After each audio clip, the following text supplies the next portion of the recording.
Alright, thank you everyone for coming. Today we're going to talk a little bit about how to learn parameterized skills on a robot.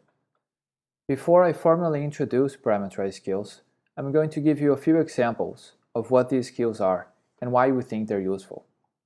To do that, I'm going to use a running example of a soccer playing agent that wants to learn a skill for kicking a ball.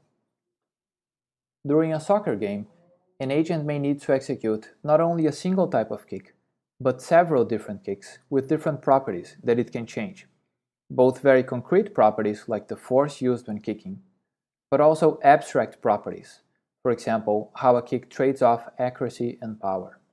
And intuitively, that's what a parameterized skill does. It allows an agent to execute, on demand, any type of kick given only its parameters, even kicks that the agent never directly practiced. Having a parameterized skill, then, implies that we're able to solve not only a single motor task, a single kick, but a distribution of related tasks, a distribution of parameterized motor tasks. Solving distributions of motor tasks is challenging, but even solving a single one, a single type of kick, is already pretty difficult, and we can see that in humans, for example, when kids are first learning how to kick. But let's suppose that we do have some learning algorithm that allows the agent to improve its kick, and eventually it learns to kick like that. That's a very powerful kick that the agent may want to use if it's trying to score a goal. But if the objective is a little bit different, for example passing the ball, the agent may want to use a different kind of kick, for instance using the side of the foot. Now that's not so powerful, but it's way more accurate. And a third possibility would be to combine these two kicks and come up with a third type of kick that can be used in a third type of context, for example free kicks.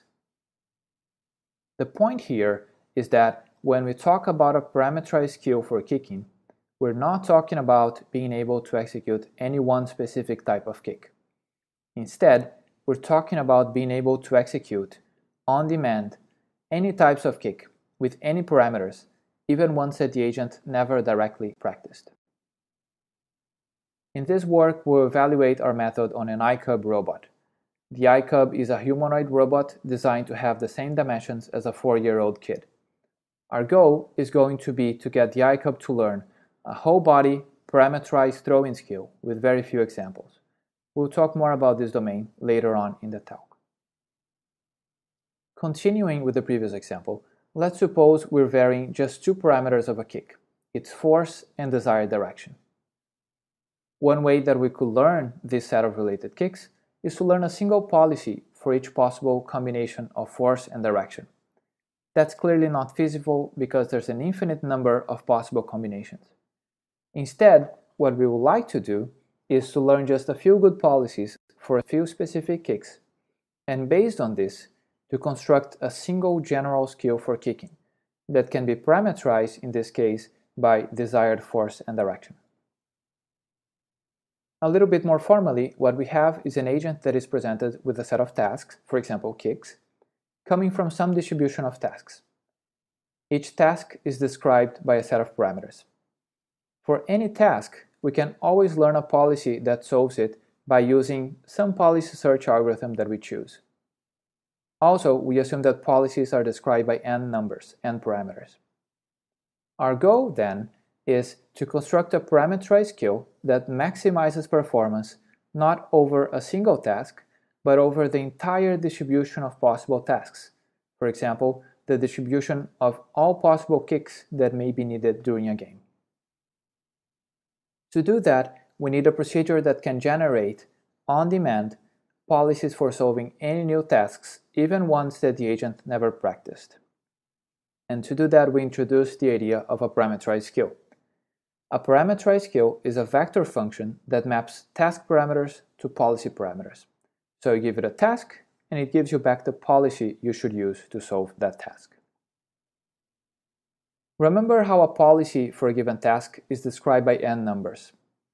This means that it can be seen as a point in some n-dimensional space. If we take policies for different tasks, we get different points in this n-dimensional space. But these policies are not distributed randomly, because they're not policies for random tasks, they're policies for related tasks. So there is some structure in the space of policies. And specifically, policies for related tasks may all be confined to a lower dimensional surface embedded in that n-dimensional space. We call this the manifold assumption. Intuitively, what it means is that as we vary the force and direction of a kick, the resulting policies are related and confined to a same lower dimensional surface called a manifold, and this manifold is embedded within the original high dimensional policy space. Let me give you an example. Suppose we're changing force and direction of a kick. If we pick a pair of these numbers, we get a corresponding policy, which lives somewhere on the policy manifold. If we smoothly change the parameters of the kick, we smoothly change the policy, which makes sense. If we're changing the direction of a kick just a little bit, we probably need to adjust the policy just a little bit. But that doesn't have to always be the case. Sometimes, if we change the motor task just a little bit, we may now need a very different policy to solve it, a policy that lives on a separate surface, somewhere else in the policy space. And why is that? For example, we may need to kick with forces from 0 to 5, and to do that, maybe we can use the side of the foot. But for anything stronger than 5, we may need to use the front of the foot.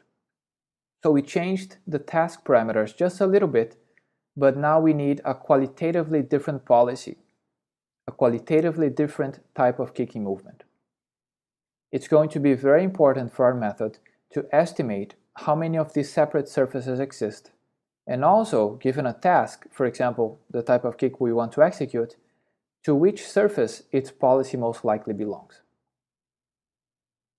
Luckily for us, in the past 7 or 8 years, there's been a lot of work on estimating properties of these surfaces, that is, properties of the surfaces that contain solutions to a set of related problems.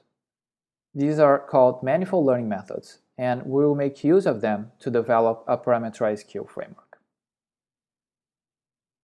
This diagram shows the framework that we introduce to learn parameterized skills from data.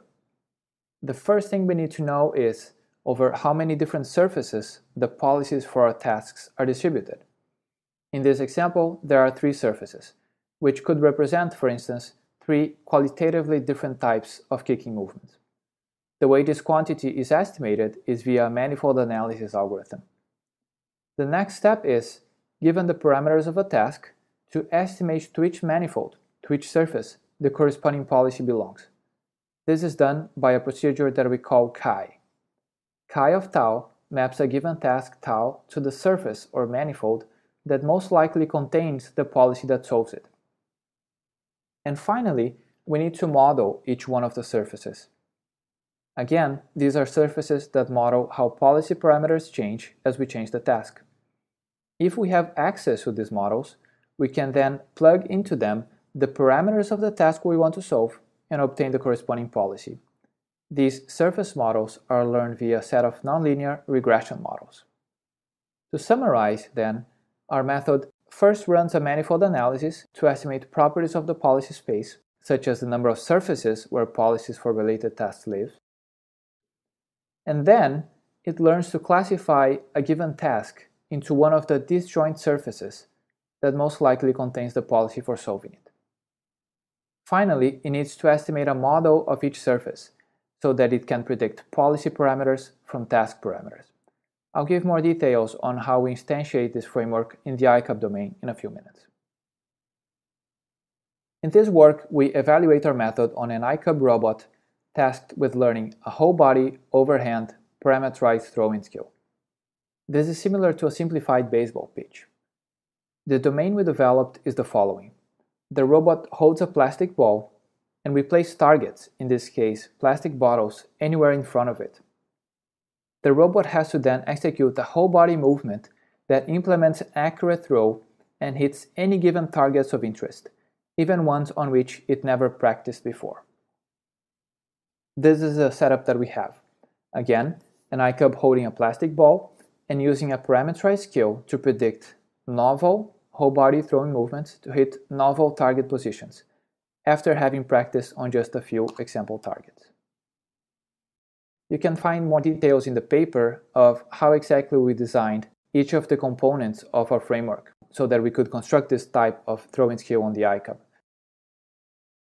I won't have time to go through all the equations that implement our framework, but what I'm showing here is that there are just a few equations that you need to implement, just 3 or 4, so that if you want to use this framework, you could probably code it up in a couple of days. The first decision that we had to take to get an ICUB to learn a parameterized throwing skill is how to represent the throw-in policies. Here, policies directly regulate the poses of the robot during a throwing movement. Things like what is its initial torso position when throwing, the final torso position, how much it extends the elbow, and so on.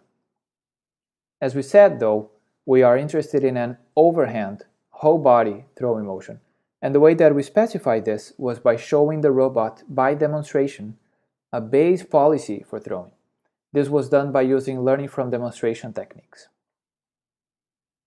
This is the base throwing motion that the robot learned from demonstration. This is a movement that is not hitting any particular target position. It's just the overall movement shape that the robot needs to use when throwing.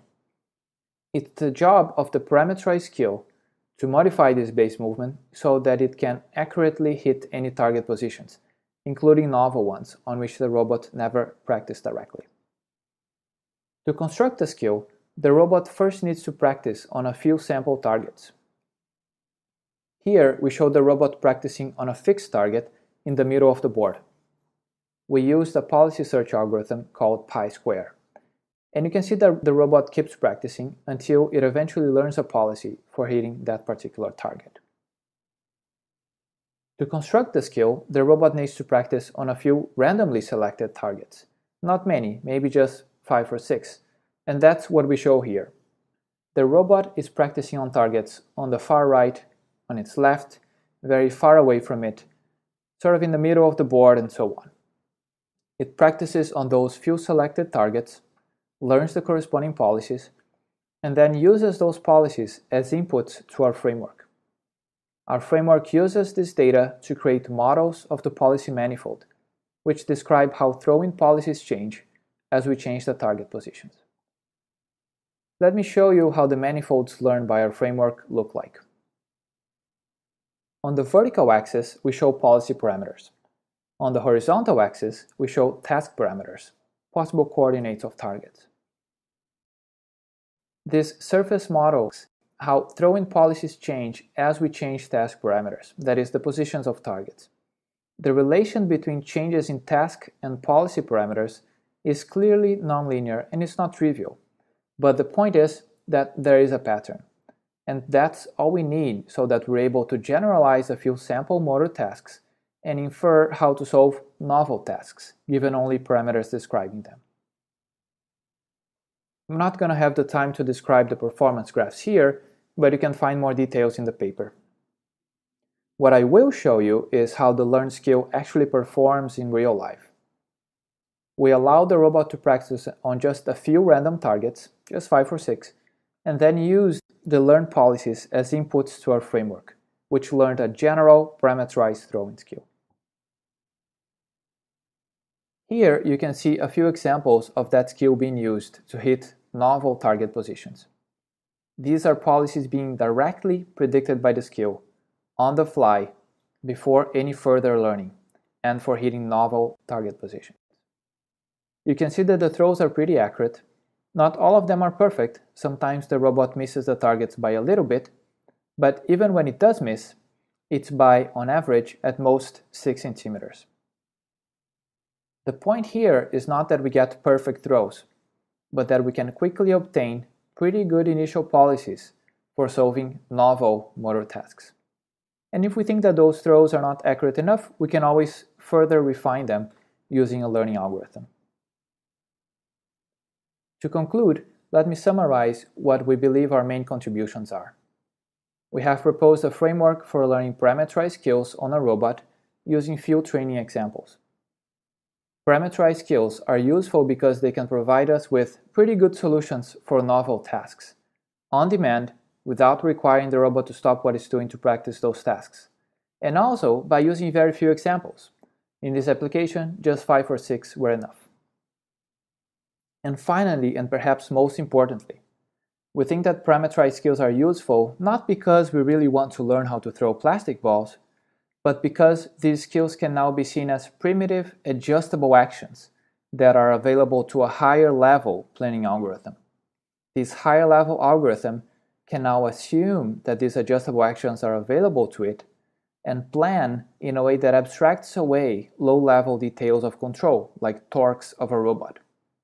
This allows an agent to combine parameterized skills, abstracting away more and more details of the lower levels of control. Learning adjustable primitive actions from data in a way that they can be composed to solve more complicated problems is the main reason why we believe that parameterized skills are an important contribution. That's all I had to present today. Thank you very much for your time.